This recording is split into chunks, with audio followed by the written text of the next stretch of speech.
Olá, boa noite. Estamos começando o TBC Debate em busca do argumento perfeito, contando com a sua audiência e vai pegar fogo hoje mais uma vez. Direita versus esquerda, Lula versus Bolsonaro. Pautas morais devem fazer parte da campanha política? Comigo, dois notáveis especialistas com posições diferentes, mas antes de anunciá-los, é muito importante dizer que no nosso programa brigam as ideias e não as pessoas. Portanto, desarme-se, está no ar a partir de agora o TBC Debate.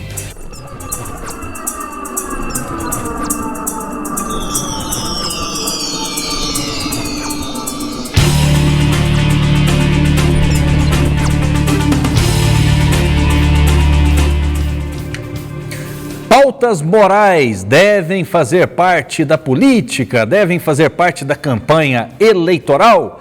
Comigo, dois especialistas com posições completamente diferentes. Edergênio Negreiros, ele é doutorando em Sociologia e professor. Tudo bem, professor? Seja bem-vindo. Boa noite. Boa noite, Rafael. Boa noite à nossa convidada, Valdinéia.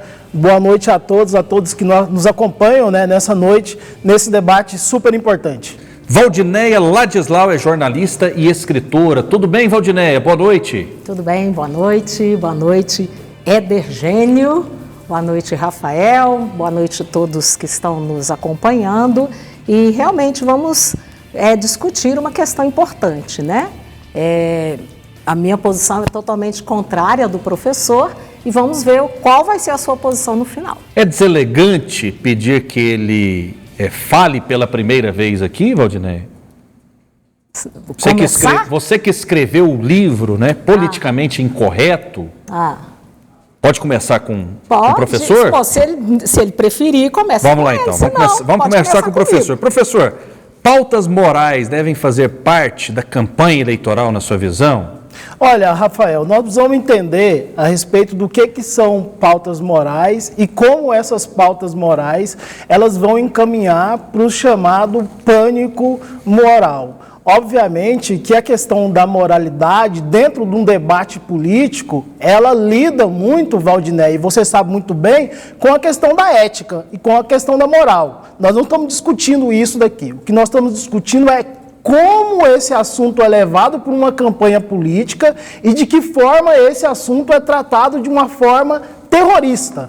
Porque é o que a gente observa, especialmente dentro do campo da direita, dentro do campo da extrema-direita brasileira, de como esses assuntos, por exemplo, como kit gay, por exemplo, como sexualidade com relação à questão das nossas crianças, questões que são tratadas dentro daquele conceito que nós vamos entrar brevemente para explicar e para fundamentar os nossos argumentos, que é o argumento de pânico moral. Então, Rafael, respondendo a sua pergunta de forma bem objetiva, é óbvio que a questão moral e a questão ética deve ser levada em conta numa campanha política, porém, o pânico moral não deve ser tratado dentro de um debate político. Existe pânico hoje, na sua opinião, nessa campanha eleitoral? Existe terrorismo eleitoral? Eu não vejo dessa forma. Eu vejo assim, nós vivemos tempos em que as pessoas estão extremamente sensíveis. Isso é uma verdade inquestionável, né? E quando se fala em pânico, nas pautas que ele colocou, eu ainda acrescentaria aborto, eu acho que é a mais grave de todas elas, eu vejo que talvez esse pânico moral seja mais em relação ao que a gente vê nos vizinhos, nos países vizinhos, como que economicamente esses países estão sendo desfeitos, destroçados por causa de uma ideologia, porque são todos países socialistas, todos países que elegeram há pouco tempo, de 2 anos para cá, né? Aí sim a população fica assustada. Quem mora lá em Roraima, a gente viu o mapa, né? A região norte votando mais para a esquerda, Roraima em peso, votando contra a esquerda. Por quê? Porque eles vivem essa situação. Então, nesse caso, talvez esse pânico estejam se referindo ao medo que as pessoas estão sentindo de chegar a uma Venezuela, que era um país riquíssimo, chegar a uma Argentina, que era um país riquíssimo, chegar a um Chile, que já foi modelo e agora já está bem desestabilizado. Então, nesse aspecto, sim. Agora, quando se discute aborto, quando se discute ideologia de gênero, quando se discute essas questões, a população não está em pânico, a população está clara. O brasileiro, a maioria do brasileiro é pró-vida. Então, são coisas assim claras e tranquilas. Esse pânico só se for por esse viés econômico. Existe pânico? Eu vou pegar a própria fala da jornalista Valdisleia, quando ela trata, por exemplo, de um tema...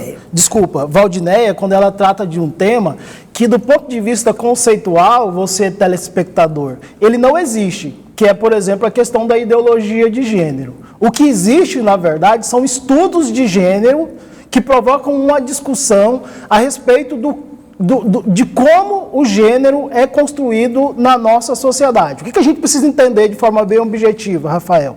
Que existe um sexo masculino e feminino, porque isso é biológico. Nós nascemos com o sexo ou masculino ou feminino. Há os casos excepcionais em que há aquelas pessoas que são hermafroditas. Mas aí nós não vamos entrar nesse debate agora. Mas a questão do gênero, Rafael, a discussão que é feita é que o gênero é uma construção social. Porque não existe essa ideia de, por exemplo, de que a menina veste rosa e de que o menino veste azul. Isso é um exemplo clássico do pânico moral. Quando você coloca um debate que é um debate que desvirtua o que deveria ser feito, e aí você tira, por exemplo, a possibilidade, Valdineia, de que as nossas escolas possam discutir questões ligadas à sexualidade. E nós temos um sério problema no Brasil de crianças menores de 14 anos que ficam grávidas. Exatamente por quê? Porque você tem uma interdição desse debate no sentido de discutir, por exemplo, a questão de sexualidade dentro das escolas, de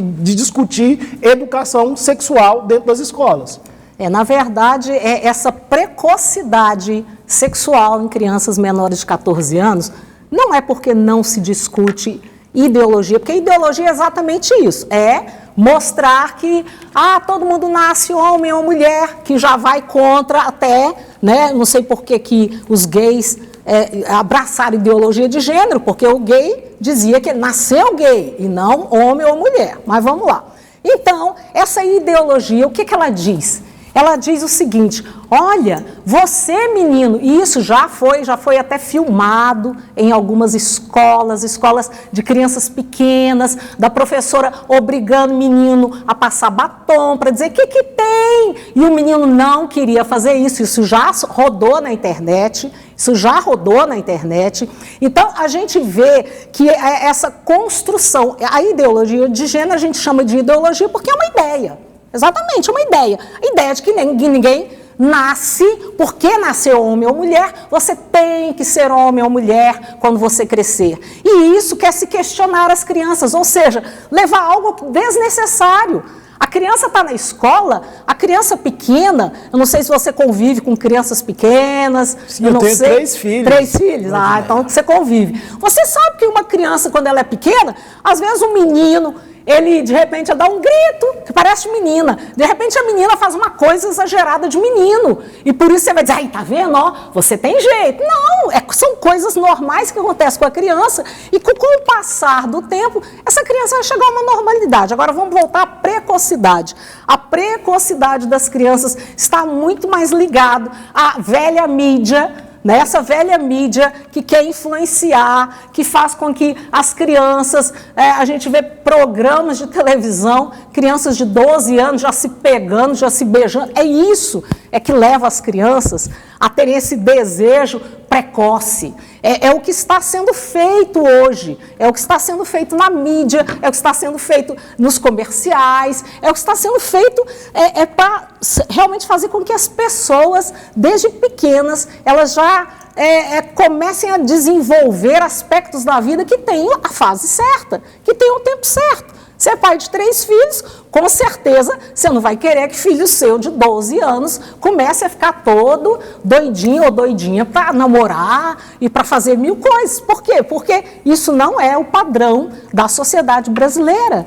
Nós queremos que os nossos filhos cresçam de forma normal. E a gente quer que a escola seja algo que dê uma base para essas crianças crescerem sem impor nenhuma ideologia a elas. Eu acho interessante quando a Valdinéia coloca essa questão de normal, ela coloca como se existe, por exemplo, como se existisse, na verdade, né, uma ideia de uma heteronormatividade, né? E essa heteronormatividade é exatamente o que faz com que as crianças, né, os adolescentes, vão fazer uma discussão correta a respeito dessa questão, por exemplo, da ideologia, da ideologia de gênero, da forma com que é colocado, né? É a ideia de que existe uma normalidade, essa concepção de que, olha, a criança, o menino precisa ser destemido, o menino precisa ser forte, enquanto a menina é delicada, enquanto a menina é uma florzinha. Todas essas questões estão relacionadas exatamente a como essa questão do gênero é construído na sociedade. E aí, Valdinéia, eu vou ser bem sincero para você nesse aspecto. O que a extrema-direita faz no Brasil é exatamente usar essas pautas, que são pautas que não estão dentro do debate central, do ponto de vista do que nós deveríamos discutir nesse momento. Por exemplo, a fome no Brasil. Por exemplo, o estupro de crianças vulneráveis dentro de casa, especialmente porque nós temos dados com relação a isso, de que 1 a cada 5 crianças no Brasil é mãe com menos de 15 anos de idade. Mas é isso que eu Além falei. disso, só para terminar, o que nós temos também no Brasil? Nós temos uma série de problemas relacionados, por exemplo, pela falta de educação sexual nas escolas, muito influenciada por essa questão desse pânico moral que interdita esse debate a respeito de gênero dentro das instituições de ensino, onde você tem, por exemplo, uma média, Rafael, de que aproximadamente 1.000 brasileiros têm o pênis amputado por falta de higiene, exatamente porque a gente tira a possibilidade da educação de adolescentes. Eu não vou entrar nesse mérito. Quando a gente discute, por exemplo, a questão de educação sexual nas escolas, nós não estamos dizendo que essa educação sexual que vai discutir a questão de gênero vai se tratar a respeito de crianças de 5, 6 anos de idade. Não, nós estamos falando de jovens, nós estamos falando de adolescentes. E aí o que a direita faz, na minha opinião, Rafael? Ela pega isso e traz isso como um pânico moral para a sociedade, como se isso fosse um problema. Porque em 2018 nós tivemos, inclusive, uma ideia, por exemplo, de uma mamadeira fálica que ganhou a eleição. O debate foi em cima de uma mamadeira erótica. O debate foi em cima de um kit que não existia. E, enquanto isso, nós tínhamos o problema do desemprego, tínhamos o problema da economia e tínhamos o problema, hoje, o problema da fome. E aí, quando você traz essa pauta para a eleição, você desvia, na minha opinião, o foco central que deveria ser debatido. Fala-se muito das questões morais, né, que não podem ser trazidas para as eleições, e quem faz isso é a extrema-direita. Mas e o marxismo? A esquerda, né, a extrema esquerda, não é exageradamente defensora do marxismo? Não cria-se um conflito por conta disso também? Nós precisamos saber de que marxismo você está se referindo, né, querido Rafael, porque o marxismo ele é um campo de estudo que está em debate também. Então você tem uma perspectiva de um marxismo europeu, eurocêntrico, você tem uma perspectiva de um marxismo africano, você tem um marxismo latino-americano. É esse ponto que a gente precisa discutir. Porque, inevitavelmente, vai chegar essa pergunta também, né? Porque o comunismo também é um pânico moral. Ele é utilizado, olha, nós vamos virar uma Venezuela, olha, nós vamos virar uma Argentina. O problema, Valdinéia, na minha opinião... Não existe o pânico moral também, quando dizem o seguinte, olha, todo mundo que vota no Bolsonaro é fascista, é nazista, é ista, é taxista, é eletricista. Isso não é um pânico moral também, querer rotular quem vota em Bolsonaro, quem vota na direita, com esses adjetivos? Eu, como sou de direita, eu não tenho muito mimimi, não. Eu não tenho mimimi. Pode chamar fascista, pode chamar o que quiser, isso não me atinge. Sabe por quê? Porque eu não sou. Então, isso não me atinge. Agora, eu quero voltar, quando eu falei sobre normalização, normal, professor, é em relação a crianças serem sexualizadas. Isso não é normal e não deve ser considerado normal. Quanto à escola falar sobre educação sexual, eu estou com 60 anos, estudei no Colégio Marista, tinha um professor lá que era um irmão marista, que ele falava princípios pra gente. Depois eu estudei no Colégio Ateneu Dom Bosco e na aula de biologia o professor explicou claramente todas essas coisas dentro da aula de biologia. Eu acho dentro que da isso, ciência, isso? Dentro da ciência. Acho que isso nunca deixou de existir em sala de aula. Professores sérios nunca deixaram de falar. Entendeu? O que realmente causou uma repulsa à sociedade foi na época que começou a haver livros infantis. Eu conheço vários livros infantis que são realmente distorcidos, que fazem com que a criança não sonhe mais como toda criança deve sonhar. É isso que eu questiono. Mas a pauta do aborto, eu acho que é uma pauta até muito mais importante, que a sociedade está muito preocupada. Por quê? Porque o candidato da esquerda já disse que é totalmente a favor do aborto, sendo que a sociedade brasileira negou, mas ele já tinha dito. E o vídeo é eterno, né? E ele não negou que ele falou, eu não sei, se ele negou que falou, ele é mais louco ainda, né? Nega o que fala, que está lá registrado em vídeo. Ele pode dizer que mudou de ideia de 2 meses para cá. Eu acho muito difícil uma pessoa de mais de 74 anos, se não me engano. 76 anos, mudar de ideia em 2 meses. Todo mundo pode mudar de ideia, todo mundo tem direito de mudar de ideia, mas em 2 meses, eu acho que a campanha fez um efeito muito grande para ele mudar de ideia. Então, nesse aspecto, a gente vê que o tema do aborto, aí sim, é algo que deve ser discutido sim. A população tem que saber, ter um candidato que é contra o aborto. O Bolsonaro já falou, se depender dele, não aprova aborto. Lula já falou, se depender dele, aprova aborto. Então, essa é uma questão que para a sociedade é muito cara. E é um desses aspectos morais que não podem ser omitidos. Ah, mas tem coisas importantes a discutir. A vida é a coisa mais importante a ser discutida. Não há outro assunto mais importante. Depois da vida, eu diria que economia, né? E aí sim, a gente pode entender a questão, o pânico das pessoas terem medo de vir a ser algo que está acontecendo muito em volta do Brasil. Eu acho interessante ela abordar essa questão do aborto e jogar essa questão para cima do Lula, né? Dizer que o Lula é um candidato que se posicionou favorável ao aborto. Eu, na minha opinião, o aborto, Rafael, querida Valdinéia, deve ser tratado como uma questão de saúde pública antes de mais nada, e esse é o posicionamento que nós acreditamos. Mas aí vale também recordar uma recente entrevista do senhor candidato Bolsonaro, quando ele disse que a questão do aborto era uma questão para ser resolvida entre o casal. Inclusive a repórter, salvo engano, da Veja ou da Isto É... Da revista Playboy. Da revista Playboy. Esse é o conservador brasileiro, né? O conservador brasileiro que concede entrevista por uma revista pornográfica. O conservadorismo brasileiro está muito bem, isso prova que o senhor Bolsonaro é um conservador de fachada, é um conservador fake, né? Aliás, é porque ele gosta muito de fake news. Mas voltando ao assunto para concluir, Rafael, e o Bolsonaro... A repórter pergunta se o Bolsonaro era a favor ou contra o aborto. Ele diz que o aborto é uma decisão do casal, e aí ela questiona, perguntando se ele já tinha passado por essa situação, e ele aponta para o senhor Renan Júnior Bolsonaro, acho que isso é o nome da figura, né? Dizendo que, olha, se a mulher, inclusive, que dá a entender que esse filho é resultado de uma relação extraconjugal do Bolsonaro, quando ele ainda era casado, salvo engano, com a senhora Rogéria Bolsonaro. E aí, Valdinéia? A declaração foi dada em 1992. 1992. Não são 2 meses, né? 92, 2002, 2012, 30 anos atrás. Eu vi essa matéria e ele não falou que era uma coisa para casal. Ele falou que ele havia pensado, porque ele não era casado, já tinha separado da primeira, estava namorando a mãe desse filho dele e ele pensou. Ele deu 2 declarações. Essa declaração especificamente foi em 2011. Houve uma declaração que ele falou que a pílula seria importante para controlar a natalidade, que foi em 1992, mas essa declaração mais recente foi em 2011. Já está chegando mais próximo. Mas não são 2 meses, né? Não são 2 meses. Ele era um deputado federal e foi ouvido por essa revista, né? E ele nunca falou que ele é um poço de virtudes, ele fala palavrão, tanto quanto Lula, ou até mais.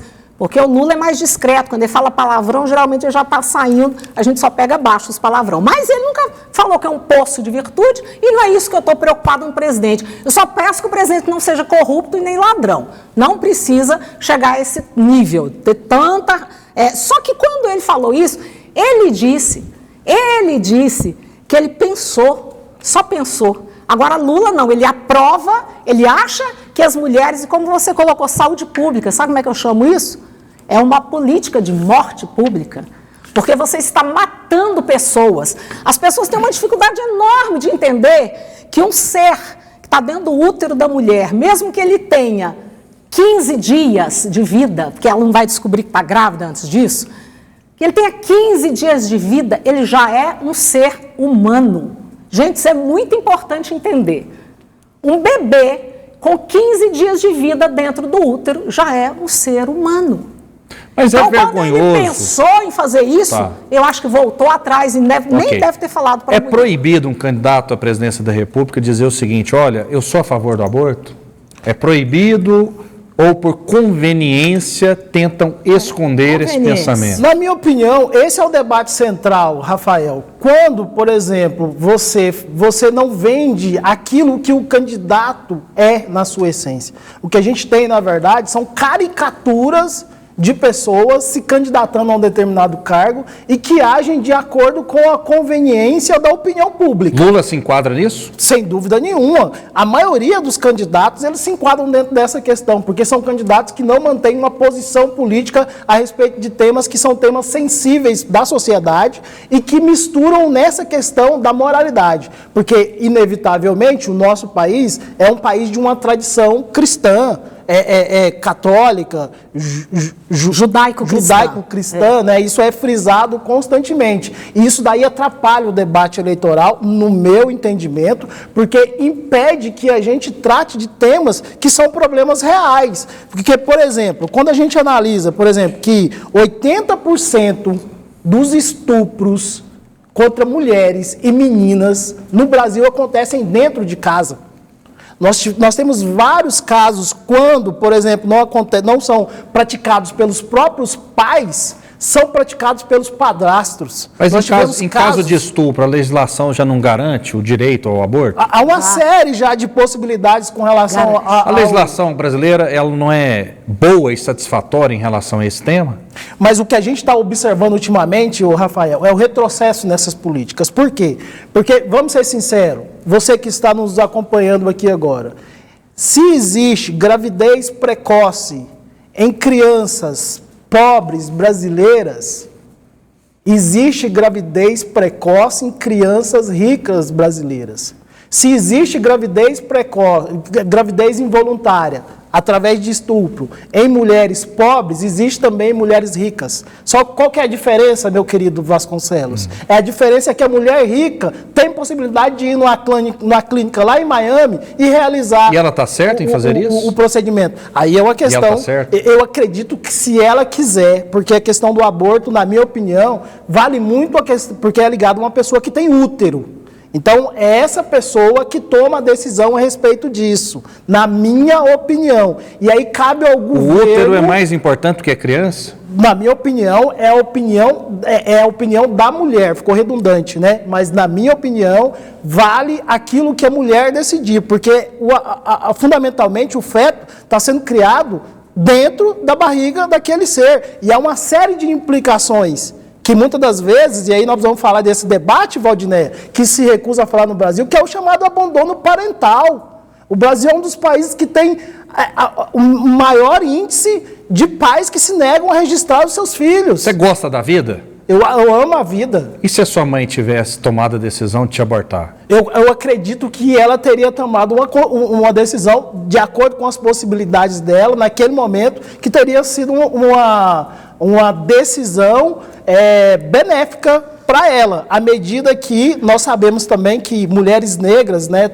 têm uma série de dificuldades no acesso a métodos anticoncepcionais e que vai também perpetuar, sem dúvida nenhuma, um ciclo de pobreza. Olha, isso já é uma falácia. A mulher negra não tem acesso a métodos anticoncepcionais. isso é falácia, porque ela pode conseguir isso até num posto de saúde, se ela falar, eu não tenho condições. Ela pode conseguir isso num posto de saúde. Essa não é a questão. A questão é, você e eu, que eu também sou mestiça, você é negro, a questão é, se mata muito mais negros do que brancos.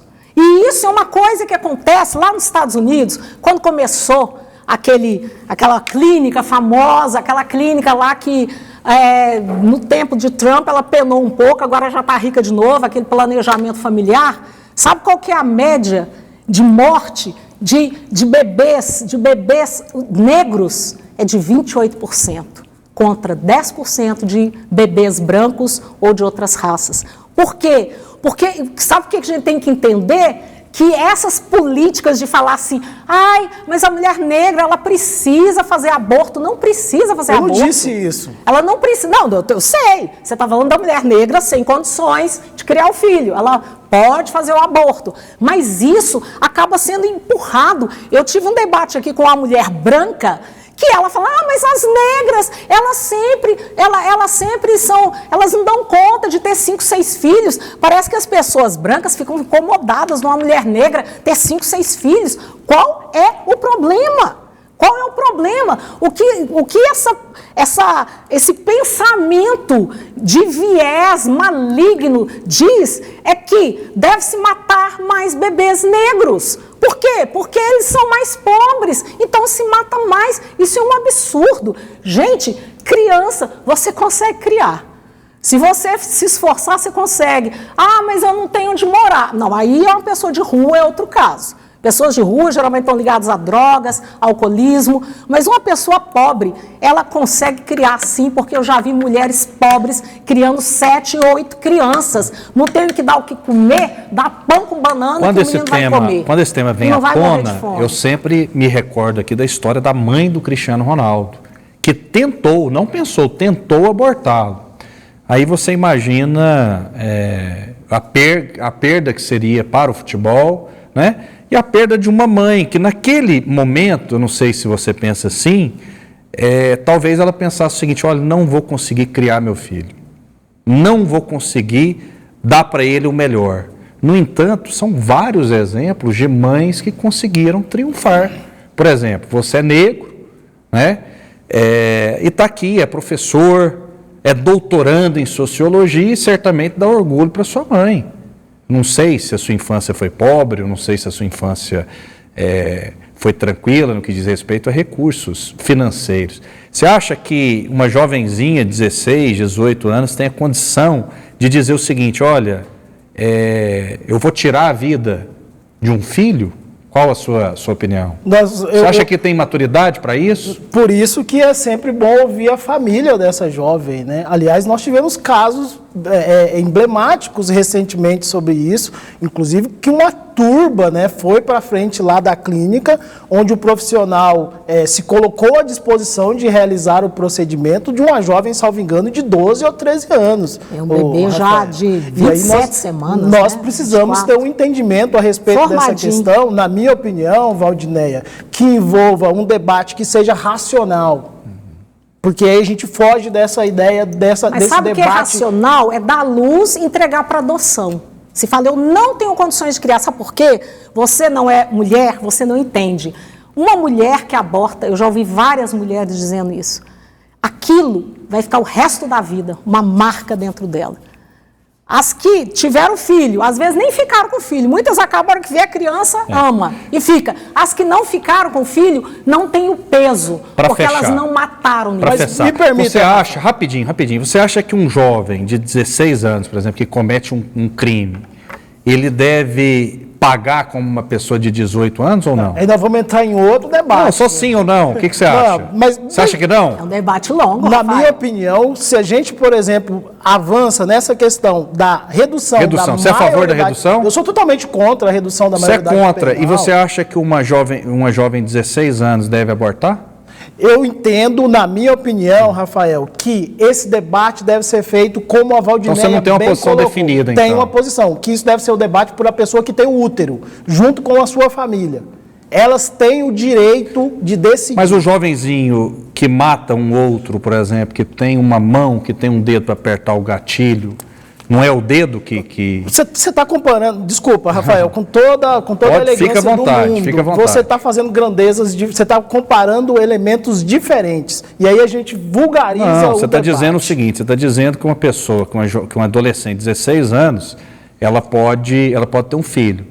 Mas você acha que uma pessoa que comete um crime com 16 anos de idade não deve pagar como quem tem mais de 18 anos? Né? Uma adolescente de 16 anos pode ter um filho, mas ela não deve ter um filho. Um adolescente de 16 anos pode matar uma pessoa, mas ele não deve matar uma pessoa. Da mesma forma que eu acredito que a gente faz essa discussão interessante sobre a questão de proibir jovens, mulheres, sejam brancas, sejam indígenas, sejam negras, com 13, 14 anos, de realizar, por exemplo, o aborto, e a gente legitima, por exemplo, a morte de jovens negros em áreas de alta vulnerabilidade social. Nós não somos a favor da vida? Você não disse isso, Valdineia, que o nosso bem mais importante é a vida? Eu acho interessante que o Brasil pegue essa discussão a respeito do aborto, que é uma discussão que deve ser feita e é necessária sim, mas não entra na discussão mais importante, que é a discussão do extermínio da juventude negra na periferia. A juventude negra está morrendo na periferia. Isso deveria estar numa campanha. Mas ninguém concorda com isso também, ninguém concorda. E, aliás, o ministro do STF até proibiu da polícia ir nos morros e tirar as armas. O seu ídolo acabou de dar uma declaração dizendo que vai reduzir a maioridade penal. Infelizmente o tempo acabou. Quero agradecer demais o Edergênio Negreiros, né, que voltou muito tarde, tem que participar mais conosco. Ele que é doutorando em Sociologia e professor, tem um canal no YouTube, né, Tese 3. Muito obrigado, boa noite. Boa noite, Rafael, boa noite a querida Valdineia, boa noite a todos os nossos telespectadores. Valdineia Ladislau, jornalista e escritora, muito obrigado mais uma vez, Valdineia. Mais uma vez, obrigado, eu que agradeço. Boa noite a todos. E você em casa que é suficientemente inteligente que tire suas próprias conclusões. Fiquem com Deus e até a próxima.